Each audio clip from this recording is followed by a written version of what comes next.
शिल्प कला के लिए मशहूर खजुराहो का राजनीतिक शिल्प भी उतना ही कमाल का है और देश के राजनीतिक शिल्पकारों की खजुराहो में दिलचस्पी राजनीति के लिहाज से भी खजुराहो को विशेष बनाती है।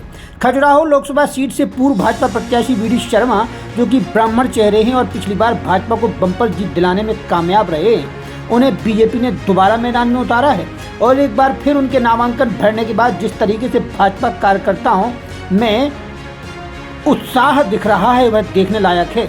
इस बार वे दावा कर रहे हैं कि 8-10 लाख वोटों के अंतर से उनकी जीत होने वाली है। खजुराहो की निकटतम विधानसभा सीट राजनगर से विधायक अरविंद पटेरिया तो यह घोषणा कर चुके हैं कि देश में सबसे बड़ी जीत के तौर पर खजुराहो सीट का नाम मिसाल बन सकता है। अगर गौर करें तो इस बीच समाजवादी पार्टी के प्रतिद्वंदी के तौर पर मीरा यादव को उनके खिलाफ चुनाव मैदान में उतारा गया है, जिसे वी.डी. शर्मा के मुकाबले कमजोर प्रत्याशी के रूप में देखा जा रहा है। वैसे ये सभी को पता है कि खजुराहो सीट भारतीय जनता पार्टी और कांग्रेस के लिए प्रतिष्ठा की सीट मानी जाती है, इसलिए भाजपा ने इस बार भी जातीय समीकरण को ध्यान में रखकर लगभग 4 दशक बाद 2019 में ब्राह्मण उम्मीदवार के तौर पर उतारे गए चेहरे पर एक बार फिर दांव लगाया है। वैसे यहाँ पिछला वर्ग भी चुनावी नतीजे को प्रभावित करने में बड़ी भूमिका निभाता रहा है, लेकिन इसके मुकाबले करीबन 20 लाख मतदाताओं वाले संसदीय क्षेत्र में 3.5 लाख से अधिक मतदाता ब्राह्मण वर्ग से हैं, जिससे वी.डी. शर्मा का पलड़ा भारी माना जा रहा है। इसके अलावा आरक्षित वर्ग के मतदाताओं की संख्या लगभग 47% से अधिक है और इसीलिए यह सीट ओबीसी के खाते में भी रही है। सीट का इतिहास बताता है कि परिसीमन ने खजुराहो संसदीय क्षेत्र का स्वरूप कई बार बदला है। 1977 के बाद इस सीट पर 11 आम चुनाव हुए हैं, जिनमें 7 बार बीजेपी, भारतीय लोकदल 1 बार और कांग्रेस को 3 बार जीत मिली है। इस सीट से कांग्रेस की विद्यापति चतुर्वेदी, उनके पुत्र सत्यव्रत चतुर्वेदी, भाजपा से उमा भारती, डॉक्टर रामकृष्ण कुशमरिया, जितेंद्र सिंह बुंदेला और डॉक्टर नागेंद्र सिंह तथा भारतीय लोकदल से लक्ष्मी नारायण नायक सांसद चुने जा चुके हैं। कहा जा सकता है कि वी.डी. शर्मा जैसे मजबूत प्रत्याशी के खिलाफ जातीय गणित के आधार पर ही इंडिया गठबंधन को मिली सीट के बाद समाजवादी पार्टी ने यहां से पूर्व विधायक मीरा यादव को उतारा है, लेकिन जीत के लिए उन्हें एड़ी चोटी का जोर लगाना पड़ सकता है, क्योंकि समीकरण तो ब्राह्मण बाहुल्य होने की वजह से वी.डी. शर्मा के पक्ष में ही अधिक दिखता है।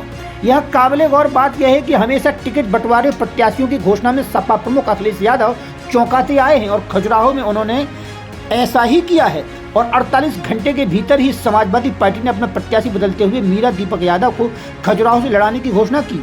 मीरा यादव निवाड़ी की पूर्व विधायक रह चुकी हैं। वह 2008 में यहां से विधायक चुनी गई थी और एक महिला प्रत्याशी के तौर पर सपा ने इसलिए उन पर दांव लगाकर मनोज यादव का नाम खारिज कर उन्हें अपना कैंडिडेट बनाया है।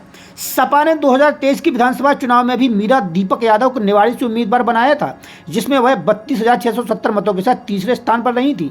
क्षेत्र की बात करें तो खजुराहो सीट 3 जिलों के विधानसभा क्षेत्रों को मिलाकर बनती है। इसमें छतरपुर के 2, पन्ना के 3 और कटनी के 3 विधानसभा क्षेत्र आते हैं।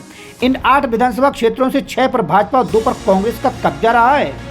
खजुराहो लोकसभा में 8 विधानसभाओं को शामिल किया गया है, जिनमें चंदला, राजनगर, पवई, गुनौर, पन्ना, विजय राघवगढ़, मुरबाड़ा और बहोरीवन शामिल हैं और आजकल इन सभी विधानसभाओं पर बीजेपी काबिज है। खैर, खजुराहो सीट का राजनीतिक समीकरण कुछ भी हो, लेकिन हाल फिलहाल सीट पर अपनी ताकत का एहसास कराते हुए भाजपा से जब वी.डी. शर्मा ने नामांकन भरा, तब नामांकन प्रक्रिया में दिग्गज नेता शामिल हुए, जिसमें प्रमुख रूप से सीएम मोहन यादव, स्मृति ईरानी, मध्य प्रदेश लोकसभा चुनाव प्रभारी महेंद्र सिंह, सह प्रभारी सतीश उपाध्याय, खजुराहो लोकसभा प्रभारी योगेश ताम्रकार, लोकसभा संयोजक सतानंद गौतम, दिलीप अहरवार, ब्रजेंद्र प्रताप सिंह, अरविंद पटेरिया, प्रहलाद लोधी जैसे कई जानी मानी हस्तियां नहीं। और कार्यक्रम में बताया जा रहा है कि 50,000 से अधिक कार्यकर्ता और जनता उपस्थित रही। INDIA गठबंधन की बात करें तो सपा को केवल मध्य प्रदेश राज्य की एकमात्र यही सीट दी गई है, जिस पर भी उसकी राह आसान नहीं दिखती। मीरा यादव के बारे में सपा कुछ भी सोचती हो, लेकिन जिन वी.डी. शर्मा ने 2019 में 4.5 लाख मतों से जीत हासिल की थी, उनको हराना मीरा के लिए बेहद कठिन साबित हो सकता है। या कहें कि वर्तमान के राजनीतिक हालात के मद्देनजर यह भी कहा जा सकता है कि यहाँ गठबंधन के तौर पर मैदान में उतरी सपा की मीरा को हार का हलाहल पीना पड़ सकता है, क्योंकि स्थानीय राजनीतिक विश्लेषकों के मुताबिक उन्हें वी.डी. शर्मा के खिलाफ कमजोर प्रत्याशी के तौर पर ही आंका जा रहा है। हालांकि इतना जरूर है कि खजुराहो सीट पर बीजेपी की उमा भारती और कांग्रेस की कविता सिंह के बाद वह तीसरी महिला प्रत्याशी है जो सीट से ताल ठोक रही हैं। उमा भारती ने सबसे पहले 1989 में भाजपा से चुनाव लड़ा था और शानदार जीत दर्ज की थी। इसके बाद सिर्फ 1999 में ही यहां से कांग्रेस के उम्मीदवार सत्यव्रत चतुर्वेदी ने चुनाव जीता था। इसके बाद लगातार यहां से भाजपा ही चुनाव जीत रही है।